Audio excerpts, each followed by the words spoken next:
Hello and welcome to Flickering Myth Gaming's 7-day replay. I'm your host, Gerald James, joined by Alan Christian, as always. Hello. And this week, we've got some news. Not a whole lot.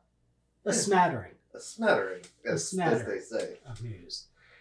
So, let's just jump in. First off, Nintendo is being petty. Who would have thunk it? The guys who are now synonymous with cease and desist have pulled out of EVO. Yeah. Biggest place to play Smash as far as a competitive level. EVO. Here's the thing. We don't know why, right? Right. But maybe it has something to do with the fact that Sony now owns EVO. Sony wanted them there. EVO is big for Smash, and Smash is big for EVO. So the fact that Nintendo is like, no, we're going to take our ball and go, which they have their own little tournament company they're running with, but it's garbage. Yeah, you can, if you're the best Smash player in the world, you can win a sweater. Or something. It's something insulting. That's, So for them to pull out EVO is a slap in the face of the fans of Smash as a fighting game, like on a competitive level. But it's just also really petty, even though we can't say for certain why. Yeah, it's just like, I mean, top players in Smash are, they're devoted to those games. And your alternative, and some of them have been making a living doing that. And your alternative is literally something where you're not giving cash prizes. This is just going to lead to underground Smash tournaments. It's going to get crazy out there. Like the Wild West all over again. Saloon Smash brawls. I know I'm often pegged as a Nintendo fanboy, but I hate Nintendo. As a company, as a business, they're terrible. They have some great creatives and they have some great IPs and they turn out some generally solid product. But as a business, like their corporate side, awful. As I'm sure I've had many exes say about me, they are hard to love. They still love them anyway, damn it. So it's kind of a tradition now, whenever we're talking about the upcoming games of the week. I'm not reading a press release here. If there's a game that I should talk shit about, I talk shit about it. Yeah. And one of the games that I talked shit about that came out last week was Babylon's Fall. This is, of course, Platinum Games diving into the games as a service. And at the behest of Square. Yeah. So this is Square Enix and Platinum both being like, you know what? Let's just shit out a bad Diablo clone and see what happens. Diablo clone is too nice to this thing. I haven't played it. Let me go on record stating that.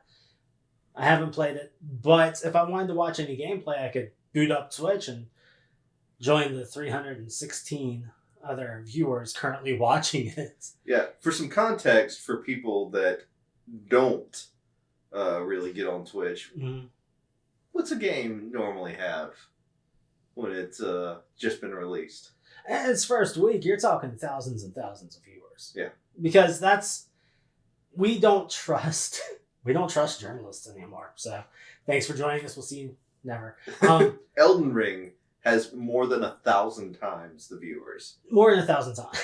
Obviously, it was going to have more because it's a big hit. Right. And all that. But this is a brand new game from two big names in gaming. And the thing is like people go to Twitch to check out if they should play a game. People haven't even bothered to look. And not just that, but the max concurrent players on Steam on launch day, which was as of recording this yesterday, 650 players. 650 people decided to buy this thing. On PC, mind you, it might be newing numbers over on Xbox or PlayStation. Highly doubt it. Wait, no, that's right. It was PlayStation and PC exclusive. Yeah. So never mind. We're looking at half the fan base here. Whew. This is my favorite story of the week. Actually, no, it's my second favorite story of the week now. Thinking about it. I don't derive joy in the failure of others. But whenever you're going to do something and everyone's like, oh man, this sounds like a bad idea, and then it turns out to be a bad idea, we were right. When the people who want to buy your games are like, please don't do that, and you just go ahead with it anyway. Upshot here is that hopefully Platinum's like, maybe we'll back off this future of a games as a service idea. Nah. I wouldn't get my hopes up. I wouldn't hold my breath for it. You know what this is going to lead to? What? Scalebound. This is going to be such a drastic failure, especially because it's PlayStation exclusive, you know, for consoles, that they're going to get running to Microsoft. Be like, please let us make Scalebound. We'll do anything to make it up to the Gaming Republic. I mean, cool. Hopefully it's good. And yeah, again, wild speculation. That's what you come here for. Yeah, wild speculation. Wild, baseless speculation about Microsoft suddenly being like, yeah, that game we didn't want, we want it now. Yeah. Lastly, we're going to talk about one of the biggest surprises of the Video Game Awards. I think it was the Video Game Awards. It was something involving Jeff Keighley. It was. And that was Star Wars Eclipse. We had this trailer, no gameplay, of course, as you do, that looked like a rad Star Wars game. And I'm not even a Star Wars fan. I know, we just lost 3 subscribers. But I'm not that much of a Star Wars fan. It's like, you know what? This looks like something that might get my attention. Guess what? They weren't just trying to get our attention as players, but also hopefully some people who might want to make this game that they just had an idea for. They're like, hey, we got a license. The Intellivision Amico of Star Wars games. We've got this license. We've got this guy who can make really cool CGI trailers. Let's see if we can use this as a hiring campaign. And yeah, again, I don't take pleasure in others' pain, but whenever you're talking about a company such as Quantic Dream that has become, it's not as big a story as Ubisoft or Activision, but they've also had to deal with plenty of workplace abuses themselves. Maybe seeing people be like, no, we don't want to work there. It's like, good.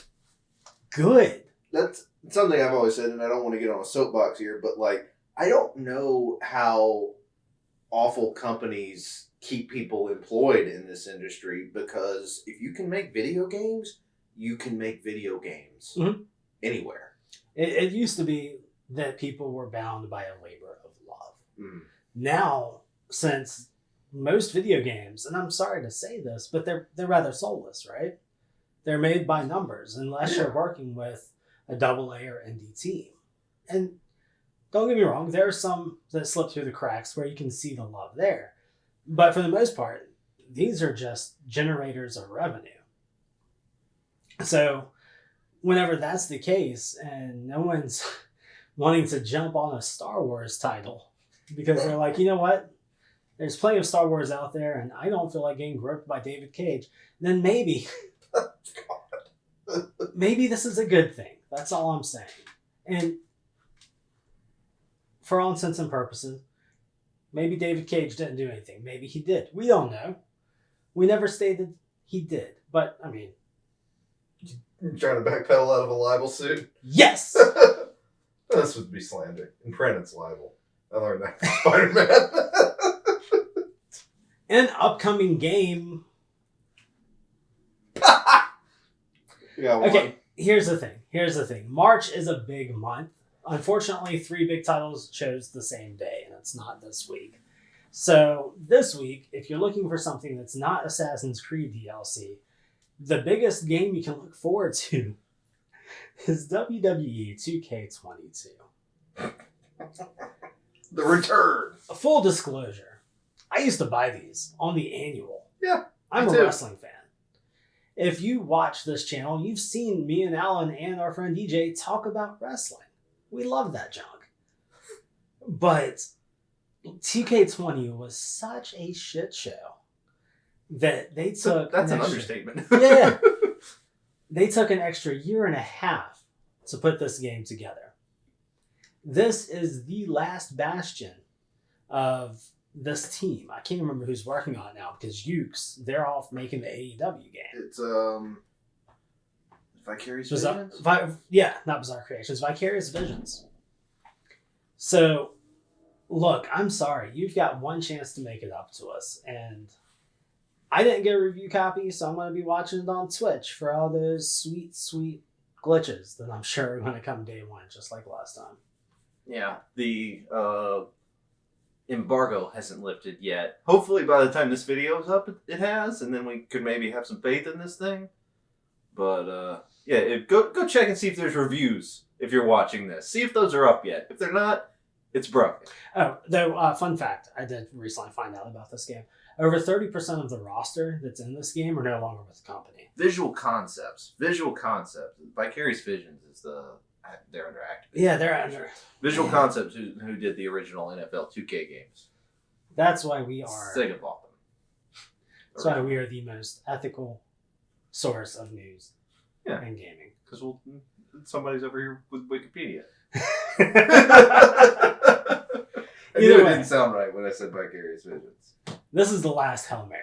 You've got to nail this one or we're done. Yeah! I'm not going to buy it anyway. I mean, I might wait for it to sell if it's good.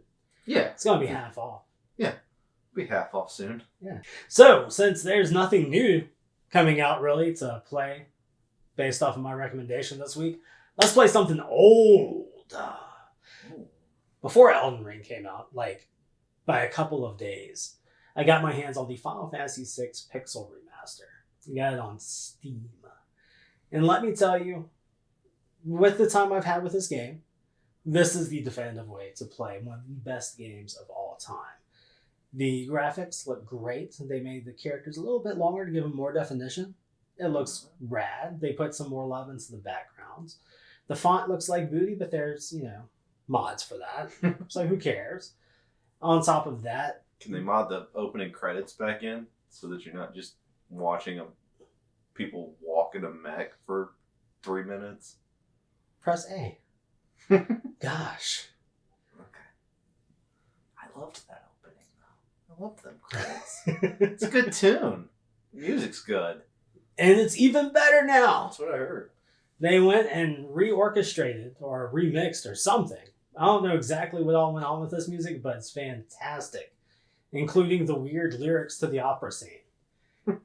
It's fantastic. It's one of my favorite games of all time. And hey, even better form. This, so far, from what I've played, beats out my favorite version of this game, which was the Game Boy Advance version. So this, one of my favorite games of all time, one of the best ways to play it. Go do it.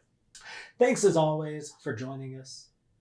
We had some stuff to talk about this week. Hopefully we've got more stuff to talk about next week. Hopefully. Until then, keep on gaming, gamers. Like, subscribe, share, comment.